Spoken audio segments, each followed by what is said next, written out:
Evening students. बच्चों, आज हम लोग डिस्कस करेंगे इलेक्ट्रोलिसिस।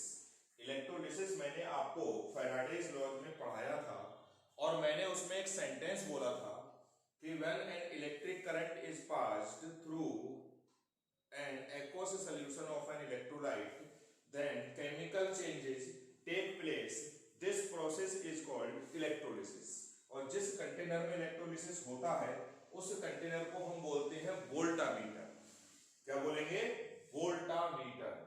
अब इलेक्ट्रोलिसिस के बच्चों कुछ केसेस हैं। इलेक्ट्रोलिसिस के टोटल केस हैं हमारे सिलेबस में जो हमको पढ़ने हैं 7। जब वो आप 7 केस पढ़ लोगे तो आपको सब समझ में आ जाएगा। पहले हम क्या करते हैं, एक बात ध्यान रख लो, अगर हमारे पास सॉल्यूशन में ये आयन है और ये आयन है, इसका रिडक्शन पोटेंशियल होता है 0.34 और इसका रिडक्शन पोटेंशियल होता है 0। इन दोनों में कौन पहले रिड्यूस होगा? तो जाहिर सी बात है जिसका रिडक्शन पोटेंशियल बड़ा होता है वो पहले रिड्यूस होगा, यानी ये रिड्यूस हो जाएगा इन दोनों में। और एक बात और ध्यान रखोगे, ये रिड्यूस होके आएगा इसमें और ये रिड्यूस होके आएगा इसमें, यानी कहने का मतलब ये जो चार्ज था ये न्यूट्रलाइज हो गया। तो इस रिडक्शन पोटेंशियल को हम एक नया नाम यहां पर देंगे, हम नाम देंगे डिस्चार्ज पोटेंशियल। किसी भी पॉजिटिव आयन का discharge potential, discharge potential of positive ion equal to its reduction potential. Positive ion जब डिस्चार्ज होगा इसका मतलब उसका क्या होगा? रिडक्शन। तो डिस्चार्ज पोटेंशियल बोले या रिडक्शन पोटेंशियल बोले, एक ही बात है पॉजिटिव आयन के केस में। अब नेगेटिव आयन में आ जाओ। जैसे मान लो ये नेगेटिव आयन है और ये नेगेटिव आयन है, जब ये डिस्चार्ज होगा तो ऐसे और ये डिस्चार्ज होगा तो ऐसे। ये क्या हो रहा है? ऑक्सीडेशन। किसी भी नेगेटिव आयन का जो ऑक्सीडेशन पोटेंशियल होता है वही उसका क्या होता है? Discharge potential. पॉजिटिव आयन का डिस्चार्ज होने का मतलब रिड्यूस होना और नेगेटिव आयन का डिस्चार्ज होने का मतलब ऑक्सीडाइज होना। जिसका रिडक्शन पोटेंशियल ज्यादा होता है उसका रिडक्शन होता है और जिसका ऑक्सीडेशन पोटेंशियल ज्यादा होता है उसका ऑक्सीडेशन होता है। जैसे हमने ले लिया कॉपर का रिडक्शन पोटेंशियल ये होता है और जिंक का रिडक्शन पोटेंशियल इतना होता है। अब इन दोनों को अगर आप कंबाइन करोगे तो इसका रिडक्शन होगा और इसका ऑक्सीडेशन होगा। अगर हम इनके ऑक्सीडेशन पोटेंशियल निकालें तो इसका ऑक्सीडेशन पोटेंशियल ये हो जाएगा और इसका ये हो जाएगा। अभी भी बात वही है, इसका रिडक्शन होगा और इसका ऑक्सीडेशन। जिंक का ऑक्सीडेशन इसलिए हो रहा है क्योंकि इसका ऑक्सीडेशन पोटेंशियल ज्यादा है। मेरे कहने का मतलब ये है कि जिस मेटल का या जिस एलिमेंट का रिडक्शन पोटेंशियल ज्यादा होता है उसका रिडक्शन होता है, जिसका ऑक्सीडेशन पोटेंशियल ज्यादा होता है उसका ऑक्सीडेशन होता है। क्लियर हो गया? तो अब हम एक कॉमन नाम लिया करेंगे, ना तो हम रिडक्शन पोटेंशियल वर्ड यूज करेंगे ना ऑक्सीडेशन पोटेंशियल वर्ड यूज करेंगे, हम वर्ड यूज करेंगे डिस्चार्ज पोटेंशियल। और ध्यान रखना कि discharge potential of positive ion का मतलब होगा उसका रिडक्शन पोटेंशियल और discharge potential of negative ion का मतलब होगा उसका ऑक्सीडेशन पोटेंशियल। अब ये तो हमको कॉपर का याद था, सिल्वर का याद था, हाइड्रोजन का याद था। कुछ आयन के हमको याद नहीं है, आप चाहो तो टेबल से देख सकते हो, मैं लिख देता हूं, जो कि 3 पॉइंट आपको लर्न करने हैं। Discharge potential of OH minus is greater than sulphate, यानी आपके पास सल्फेट आयन भी प्रेजेंट है और हाइड्रोक्साइड आयन भी प्रेजेंट है, तो सबसे पहले ऑक्सीडेशन होगा हाइड्रोक्साइड आयन का, क्योंकि इसका ऑक्सीडेशन पोटेंशियल सल्फेट आयन के ऑक्सीडेशन पोटेंशियल से ज्यादा होता है। चाहो तो आप टेबल में चेक कर लेना। Discharge potential of this is greater than nitrate ion, discharge potential of this is greater than this, ये होता है।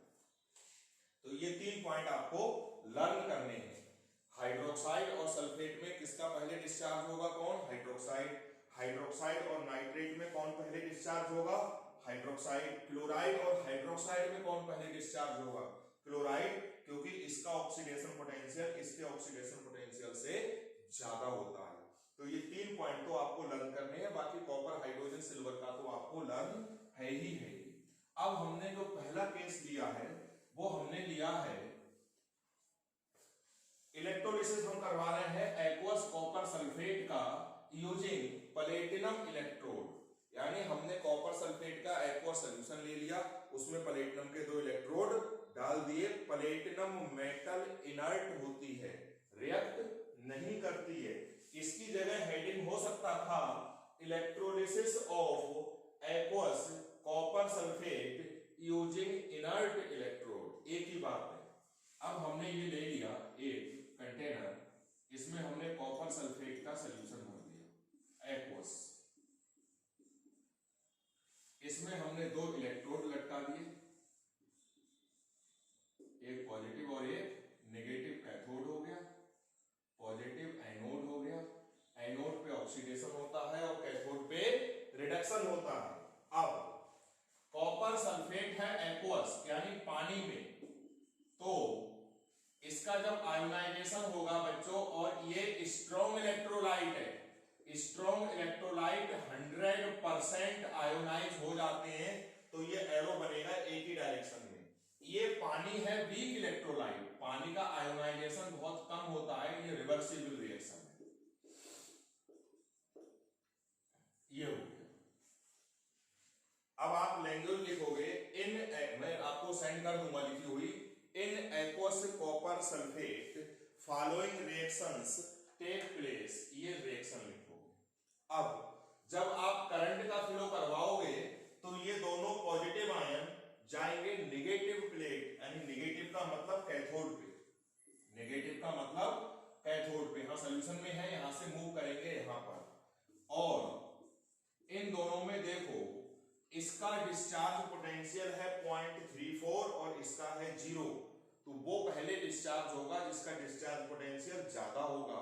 यहां पर डिस्चार्ज का मतलब है रिडक्शन पोटेंशियल, कॉपर का ज्यादा होता है तो कॉपर का रिडक्शन हो जाएगा, और कॉपर सॉलिडिफाई होके यहां पर डिपॉजिट हो जाएगा, यानी इस सॉल्यूशन में से कॉपर यहां पे जाके डिपॉजिट हो गया, कैथोड पे ये रिएक्शन होगी। अब ये दोनों आयन जाएंगे एनोड की तरफ, एनोड बना हुआ है प्लेटिनम का, एनोड पे जाएंगे। मैंने 3 पॉइंट लिखे थे, वहां पे मैंने आपको पहले ही नोट करवा दिया था। इन दोनों में इसका डिस्चार्ज पोटेंशियल ज्यादा होता है, यहां पर डिस्चार्ज का मतलब है ऑक्सीडाइज होना, तो एनोड पे ये दोनों जाएंगे, लेकिन ऑक्सीडेशन होगा हाइड्रोक्साइड का। ये देखो ऑक्सीडेशन हो गया, डिस्चार्ज हो गया, एक OH बनेगा, 2 बनेंगे, 3 बनेंगे, जैसे ही 4 OH बन जाएंगे वो तुरंत कन्वर्ट हो जाएंगे पानी में, और कौन सी गैस निकलेगी, ऑक्सीजन, यानी यहां पर एनोड पे बबल्स निकलना शुरू हो जाएंगे ऑक्सीजन गैस के। तो यहां पर क्वेश्चन ये बनता है, और एक बात और समझ लो, ये आयन गए, देखो कॉपर और हाइड्रोक्साइड आयन भी गए, सॉल्यूशन में बचा H2SO4, सॉल्यूशन में कौन बचा, H2SO4, तो pH जब एसिड जैसे जैसे इलेक्ट्रोलिसिस होगा उस इलेक्ट्रोलाइट सॉल्यूशन के अंदर H2SO4 बनना शुरू हो जाएगा, मीडियम एसिडिक होने लगेगा, एसिड की pH 7 से कम होती है, तो इसकी pH डिक्रीज होगी और कंसंट्रेशन ऑफ कॉपर सल्फेट भी कम होगी। क्यों कम होगी, इसलिए कम होगी क्योंकि कॉपर सल्फेट के कॉपर आयन तो खत्म होते जा रहे हैं, इसका मतलब कॉपर सल्फेट के मोल कम होते जा रहे हैं। कुल मिला के आप ये देखोगे क्वेश्चन क्या क्या आएंगे कि जब हम इलेक्ट्रोलिसिस करवाएंगे aqueous copper sulphate using platinum electrode, तो क्या क्या होगा। पहला काम, कैथोड पे क्या होगा, कॉपर मेटल डिपॉजिट होगी, एनोड पे कौन सी गैस लिबरेट होगी, ऑक्सीजन, सॉल्यूशन की pH डिक्रीज होगी, इंक्रीज होगी, या कांस्टेंट रहेगी, या नन ऑफ द एबव। अगर MCQ बन के आएगा तो 4 ऑप्शन ये होंगे, तो आप खुद सोच लोगे, ये खत्म हो गए, ये खत्म हो गए, ये बचे, एसिड बचा, इसलिए pH वैल्यू क्या होगी, डिक्रीज, और H2SO4 की कंसंट्रेशन भी कम होगी, क्योंकि कॉपर सल्फेट की कंसंट्रेशन कम होगी, क्योंकि कॉपर आयन खत्म होते जा रहे हैं, सल्फेट उतनी पहला केस था electrolysis of aqueous copper sulphate using copper electrode. बाकी इसकी जो लैंग्वेज है वो मैं आपको नोट्स में सेंड कर दूंगा अभी जस्ट इसके बाद।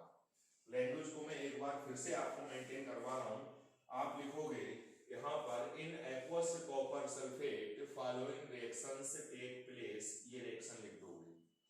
फिर आप लिखोगे on passing electric current Cu++ and H+ ions move towards cathode since the discharge potential of Cu++ is greater than that of H+ ions, hence copper ions are discharged at cathode। ये reaction लिख दोगे।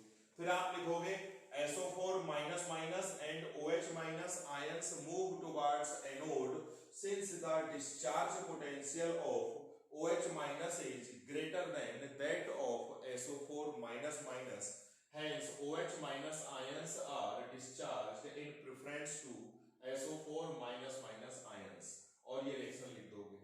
उसके बाद लिखोगे thus the net result is that copper deposited at cathode and oxygen gas liberates at anode while the concentration of CuSO4 decreases and pH of solution also decreases। तो यहां से MCQ question भी आ सकता है और आपके बोर्ड में theoretical question भी आ सकता है। बहुत इंपॉर्टेंट पार्ट है, ध्यान रखना इस इलेक्ट्रोड का। यहाँ पे इलेक्ट्रोड हम चेंज कर देंगे तो ये सारी रिएक्शंस चेंज हो जाएंगे। अब सेकेंड केस है electrolysis of aqueous silver nitrate using silver electrode. अब हमने क्या करा, ये सिल्वर नाइट्रेट ले लिया। अब सिल्वर नाइट्रेट के अंदर, इसकी मैंने लैंग्वेज नोट्स में भी नहीं दी है बच्चों, पहली वाली लैंग्वेज लिख दोगे, उसी के बेस पे इसकी लैंग्वेज आप अपने आप लिखोगे। अब आप लिखोगे in aqueous AgNO3 following reactions take place, ये रिएक्शंस लिखोगे। उसके बाद आप देखोगे ये और ये दोनों जा रहे हैं कैथोड पे, इसका रिडक्शन पोटेंशियल होता है 0.8, इसका होता है 0, तो ये पहले डिस्चार्ज होगा। फिर आप लिखोगे since the discharge potential of Ag+ is greater than that of H+ ions, hence Ag+ ions are discharged in preference to H+ ions and silver deposits at cathode। Anode पे ये दोनों जाएंगे, मैं आपको स्टार्टिंग में बता चुका था इस टॉपिक के, इन दोनों में इसका डिस्चार्ज पोटेंशियल ज्यादा होता है, तो ये पहले डिस्चार्ज हो जाएगा, ऑक्सीजन गैस निकलेगी, यानी ऑक्सीजन गैस निकलेगी, सिल्वर यहां पर डिपॉजिट होगी। अब आप सोचो जरा बच्चों, ये गए सॉल्यूशन में बचा HNO3, तो पीएच वैल्यू डिक्रीज होगी और सिल्वर नाइट्रेट की कंसंट्रेशन भी कम होगी। क्यों? क्योंकि सिल्वर आयन कम होते जा रहे हैं, तो ओवरऑल सिल्वर नाइट्रेट के मोल्स भी कम होते हुए चले जाएंगे। तो ये दो केस हो गए, एक हो गया electrolysis of aqueous copper sulphate using platinum electrode, दूसरा था electrolysis of aqueous AgNO3 using platinum electrode. ये दोनों केस हो गए। पहला केस मैं आपको रिटन में दूंगा नोट्स, दूसरा केस आपको खुद लिखना है, रिएक्शंस यहां से आप चेक कर सकते हो। फिलहाल ये दो केस